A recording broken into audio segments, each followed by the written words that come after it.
देवदेवोत्तम देवता सार्वभौमा अखिलाण्डकोटि ब्रह्माण्ड नायका भगवते महापुरुषाय ईशात्मजाय गौरीपुत्राय अनेककोटि तेजोमय रूपाय सुब्रह्मण्याय अग्निवायुगंगाधराय शरवणभवाय कार्तिकेयाय षण्मुखाय स्कन्दाय षडक्षरस्वरूपाय षट्क्षेत्रवासाय षट्कोणमध्यनिलयाय षडाधराय गुरुगुहाय कुमाराय गुरुपराय स्वामिनाथाय शिवगुरुनाथाय मयूरवाहनाय शक्तिहस्ताय कुक्कुटध्वजाय द्वादशभुजाय अभयवरद पंकजहस्ताय परिपूर्णकृपाकटाक्षलहरिप्रवाहाष्टादशनेत्राय नारदागस्त्य व्यासादिमुनिगणवन्दिताय सकलदेवसेना समूह परिवृताय सर्वलोकशरण्याय शूरपद्मतारक सिंहमुखक्रौञ्चसुरादिदमनाय भक्तपरिपालकाय सुरराजवन्दिताय देवसेनामनोहराय नम्बिराजवन्द्याय सुन्दरवल्ली वाञ्छितार्थमनमोहनाय योगाय योगाधिपतये शान्ताय शान्तरूपिणे शिवाय शिवनन्दनाय षष्टिप्रियाय सर्वज्ञानहृदयाय शक्तिहस्ताय कुक्कुटध्वजाय मयूरगमनाय मणिगणभूषिताय घुमघुममालाभूषणाय चन्दनविभूति कुङ्कुमतिलकरुद्राक्षभूषिताय भक्ततापनिवारकाय भक्ताभीष्टप्रदाय भक्तानन्दकराय भक्ताह्लादकराय भक्तयोगक्षेमवहनाय भक्तमङ्गलप्रदाय भक्तभक्तिप्रदाय भक्तभक्तिमग्नाय भक्तचिन्तामणे वल्ली देवसेना शिवशक्तिगणेश शास्ता आञ्जनेय महाविष्णु महालक्ष्मी नववीर सोदर समेत अतिशय अपार करुणामूर्तये तव कमल मृदुल चरणारविन्दयोः नमो नमः नमो नमः नमो नमः।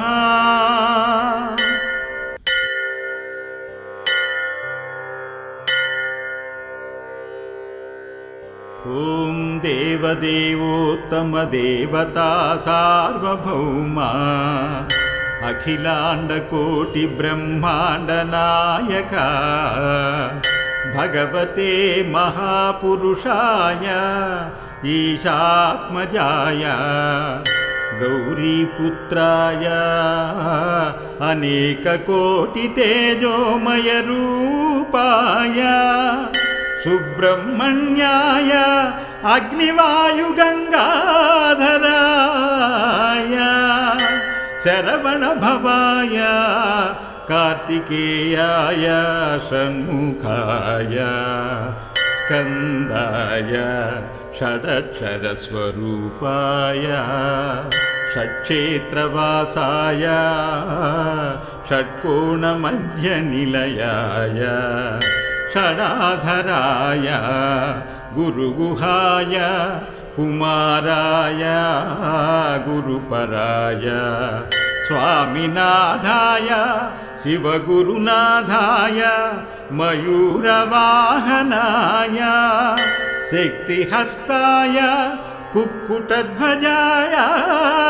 द्वादशभुजाय अभयवरद पंकजहस्ताय परिपूर्णकृपाकटाक्षलहरिप्रवाहाष्टादशनेत्राय नारदागस्त्य व्यासादिमुनिगणवन्दिताय सकलदेवसेना समूहपरिवृताय सर्वलोकशरण्याय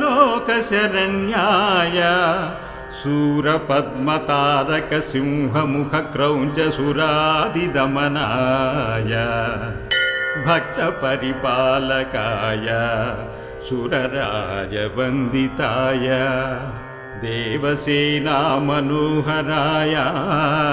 नम्बिराजवन्द्याय सुन्दरवल्ली वाञ्छितार्थमनमोहनाय योगाय योगाधिपतये शान्ताय शान्तरूपिणे शिवाय शिवनन्दनाय षष्टिप्रियाय सर्वज्ञानहृदयाय शक्तिहस्ताय कुक्कुटध्वजाय मयूरगमनाय मणिगणभूषिताय घुमघुममालाभूषणाय चन्दनविभूतिकुङ्कुमतिलकरुद्राक्षभूषिताय भक्ततापनिवारकाय भक्ताभीष्टप्रदाय भक्तानन्दकराय भक्ताह्लादकराय भक्तयोगक्षेमवहनाय भक्तमङ्गलप्रदाय भक्तभक्तिप्रदाय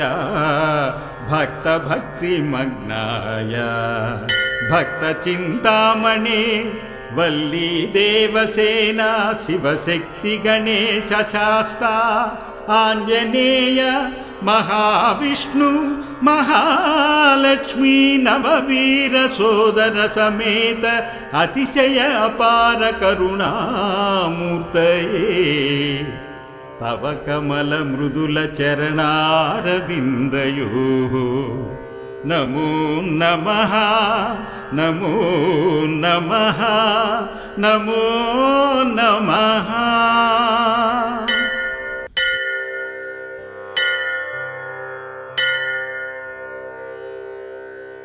ॐ देवदेवोत्तम देवता सार्वभौमा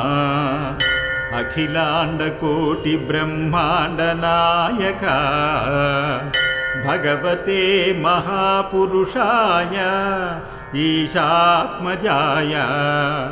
गौरीपुत्राय अनेककोटितेजोमयरूपाय सुब्रह्मण्याय अग्निवायुगंगाधराय शरवणभवाय कार्तिकेयाय षण्मुखाय स्कन्दाय षडक्षरस्वरूपाय षट्क्षेत्रवासाय षट्कोणमध्यनिलयाय षडाधराय गुरुगुहाय कुमाराय गुरुपराय स्वामिनाथाय शिवगुरुनाथाय मयूरवाहनाय शक्तिहस्ताय कुक्कुटध्वजाय द्वादशभुजाय अभयवरद पङ्कजहस्ताय परिपूर्णकृपाकटाक्षलहरिप्रवाहाष्टादशनेत्राय नारदागस्त्य व्यासादिमुनिगणवन्दिताय सकलदेवसेना समूहपरिवृताय सर्वलोकशरण्याय शूरपद्मतारकसिंहमुखक्रौञ्चसुरादिदमनाय भक्तपरिपालकाय सुरराजवन्दिताय देवसेनामनोहराय नम्बिराजवन्द्याय सुन्दरवल्ली वाञ्छितार्थमनमोहनाय योगाय योगाधिपतये शान्ताय शान्तरूपिणे शिवाय शिवनन्दनाय षष्टिप्रियाय सर्वज्ञानहृदयाय शक्तिहस्ताय कुक्कुटध्वजाय मयूरगमनाय मणिगणभूषिताय घुमघुममालाभूषणाय चन्दनविभूतिकुङ्कुमतिलकरुद्राक्षभूषिताय भक्ततापनिवारकाय भक्ताभीष्टप्रदाय भक्तानन्दकराय भक्ताह्लादकराय भक्तयोगक्षेमवहनाय भक्तमङ्गलप्रदाय भक्तभक्तिप्रदाय भक्तभक्तिमग्नाय भक्तचिन्तामणे वल्ली देवसेना शिवशक्तिगणेशशास्ता आञ्जनेय महाविष्णु महालक्ष्मी नववीरसोदर समेत अतिशय अपार करुणामूर्तये तव कमलमृदुलचरणारविन्दयोः नमो नमः नमो नमः नमो नमः।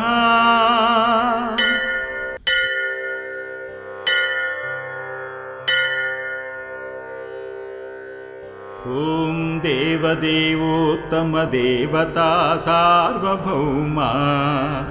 अखिलाण्डकोटिब्रह्माण्डनायका भगवते महापुरुषाय ईशात्मजाय गौरीपुत्राय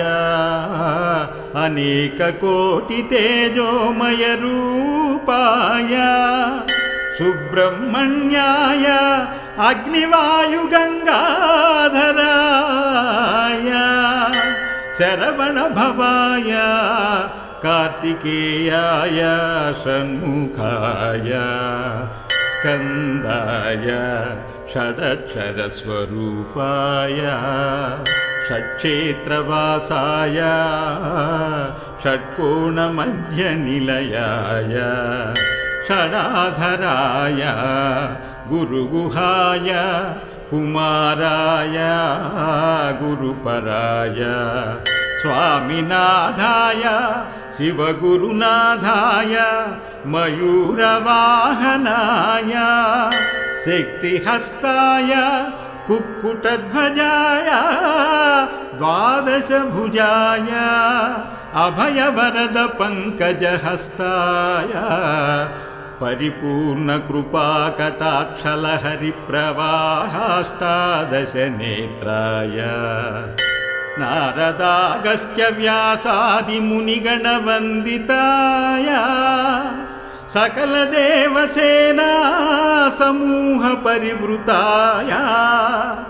सर्वलोकशरण्याय शूरपद्मतारकसिंहमुखक्रौञ्चसुरादिदमनाय भक्तपरिपालकाय सुरराजवन्दिताय देवसेनामनोहराय नम्बिराजवन्द्याय सुन्दरवल्ली वाञ्छितार्थमनमोहनाय योगाय योगाधिपतये शान्ताय शान्तरूपिणे शिवाय शिवनन्दनाय षष्टिप्रियाय सर्वज्ञानहृदयाय शक्तिहस्ताय कुक्कुटध्वजाय मयूरगमनाय मणिगणभूषिताय घुमघुममालाभूषणाय चन्दनविभूतिकुङ्कुमतिलकरुद्राक्षभूषिताय भक्ततापनिवारकाय भक्ताभीष्टप्रदाय भक्तानन्दकराय भक्ताह्लादकराय भक्तयोगक्षेमवहनाय भक्तमङ्गलप्रदाय भक्तभक्तिप्रदाय भक्तभक्तिमग्नाय भक्तचिन्तामणे वल्ली देवसेना शिवशक्तिगणेश शास्ता आञ्जनेय महाविष्णु महालक्ष्मी नववीर सोदर समेत अतिशय अपार करुणामूर्तये तव कमल मृदुल चरणारविन्दयोः नमो नमः नमो नमः नमो नमः इति श्री सुब्रह्मण्य शरणागति गद्यं सम्पूर्णम्।